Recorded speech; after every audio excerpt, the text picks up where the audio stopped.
नमोबुद्धाय जय भीम। आज परम पूज्य भदंत गा प्रज्ञानंद जी की 5वीं पुण्यतिथि के पावन अवसर पर उनको श्रद्धांजलि, उनको सादर स्मरण करने के लिए आज की सभा का आयोजन किया गया। परम पूजनीय भदंत गा प्रज्ञानंद जी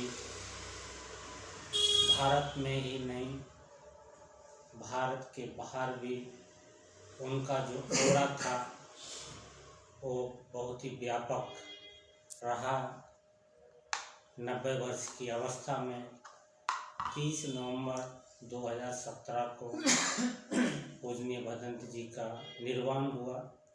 आज 5 वर्ष पूरे हो रहे हैं, तो उसी उपलक्ष्य में ये सभा का आयोजन किया गया। पूजनीय भदंत जी सत्य बाबा साहब भीमराव अम्बेडकर जी को दीक्षा देने वाले सप्तवर्गीय भिक्षुओं में सबसे युवा भिक्षु थे और एक महान परंपरा के वाहक थे। पूजनीय भदंत बोधानंद महास्थविर जी के एकमात्र शिष्य, जो उनके उत्तराधिकारी बनकर के इस बुद्ध विहार में 65 वर्षों तक सेवाएं दी। धर्म को, बुद्ध शासन को भारत में चिरस्थायी करने के लिए, बोध सत्य बाबा साहब के मिशन को पूरा करने के लिए अंतिम सांसों तक समर्पित भाव से लगे रहे। बोध सत्य बाबा साहब भीमराव अम्बेडकर जी का इस बुद्ध विहार से विशेष लगाव रहा और विशेष लगाव होने का मुख्य कारण था पूजनीय भदंत बोधानंद जी। पूजनीय भदंत बोधानंद जी दूसरे नंबर के भिक्षु थे भारत मूल के, जो बौद्ध धर्म का भारत में पुनरुत्थान होना प्रारंभ हुआ। तो पहले भिक्षु पूजनीय भदंत महास्थविर महावीर स्वामी जी पहले भारतीय भिक्षु और दूसरे भिक्षु पूज्य भदंत बोधानंद महास्थविर जी थे। तीसरे नंबर पे महापंडित राव सत्यायन, आनंद कौशल्यायन, जगदीश काश्या, भिक्षु धर्मराज जी और अनेकों भिक्षु लोग बने। बौद्ध साहित्य का प्रचार प्रसार किए, अनुवाद किए। उस महान परंपरा के वाहक पूज्य भदंत गा प्रज्ञानंद जी रहे।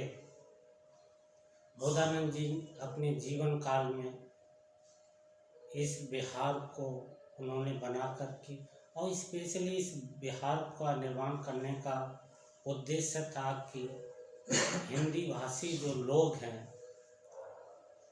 और जो बहुजन समाज की जो परिकल्पना है, पूजनीय भदंत बोधानंद जी की एक महान परिकल्पना में एक परिकल्पना थी कि जो बहुजन समाज एकत्रित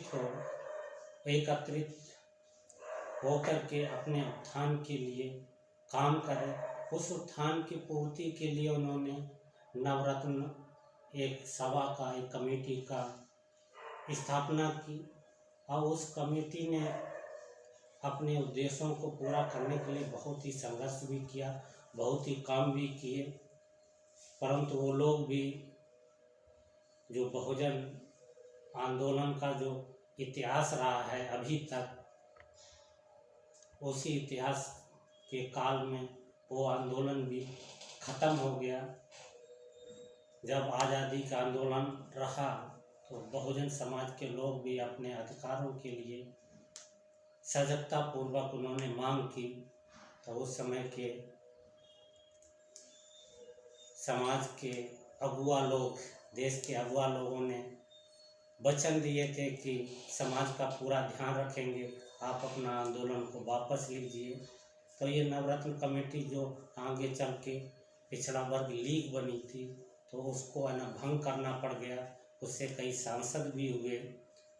तो बहुत ही एक स्वर्णिम इतिहास इस बुद्ध विहार का रहा है सामाजिक तौर पे, राजनीतिक तौर पे, धार्मिक तौर पे, सभी गतिविधियों में और बौद्धिकता के क्षेत्र में भी यहाँ से अनेक ग्रंथों के अनुवाद किए गए। बैठ के यहाँ पे विद्वान लोग बैठ कर के अनुवाद किए, बौद्ध साहित्यों का अनुवाद किए।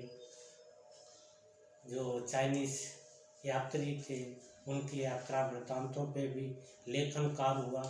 और एक बुद्धिजीवियों का जो बहुजन समाज के लोग रहे, उनका एक समागम स्थल के रूप में अभी तक ये परंपरा निश्चित रूप से चली आ रही है। उस परंपरा को जो पूजनीय भगवंत बोधानंद जी ने प्रारंभ किया 1925 में, इस बुद्ध विहार की स्थापना करके 1952 तक परंपरा चली। 1952 से लेके पूजनीय भगवंत प्रज्ञानंद जी के संरक्षण में 2017 तक ये परंपरा कायम रही। और 2018 से इस परंपरा को, जो बोधानंद जी की परंपरा थी, उसको आगे ले जाने के लिए हम भी अपनी पूरी लगन से सभी उपासक उपासिकाओं के, जितने भी लखनऊ के लोग गणमान्य उपासक उपासिका लोग हैं, श्रद्धालु लोग हैं, विद्वान लोग हैं, उन सबको एक साथ ले करके आगे चलने का प्रयास कर रहे हैं कि ये पुनः अपनी जो ख्याति रही है सामाजिक तौर पे, उस ख्याति को बुद्ध विहार पुनः प्राप्त करे। और जो बोधिसत्व बाबा साहब की परिकल्पना थी, उनकी इच्छा थी कि भारत को पुनः एक बौद्ध राष्ट्र बनाएं, और उस बौद्ध राष्ट्र बनाने में इस बुद्ध विहार की बहुत ही महती भूमिका रही है। और भी इसकी भूमिका आगे बनी रहे, अपनी भूमिका को पूरा करने में सफल हो। बाबा साहब के यहाँ पे जो 3 बार इस बुद्ध विहार में आगमन हुआ, तो ये कि अनूठी ये भी घटना है कि बाबा साहब को इतना समय कभी नहीं मिला है कि एक विहार में 3 बार कभी जा पाए हों। एक विहार में एक ही बार, कहीं 2 भी बार हो सकता है, लेकिन 3 बार का बहुत ही कम वर्णन मिलता है। यहाँ पे 3 बार आए, और उनका कारण था पूजनीय भगवंत बोधानंद जी की जो ख्याति थी, उनसे बहुत ही प्रभावित थे। उस ख्याति को, उस प्रभावित होने के कारण को, बोधिसत्व बाबा साहब की इच्छाओं को पूरा करने के लिए मेरी पूरी कोशिश है कि पुनः से भारत एक बौद्ध राष्ट्र, एक सांस्कृतिक रूप से एक बौद्ध सभ्यता के रूप में भारत की पहचान में हम लोगों की सबकी भूमिका एक स्थापित हो, सर्वमान्य हो। इन्हीं कामनाओं के साथ आप सबको नमो बुद्धाय, जय भीम, साधु।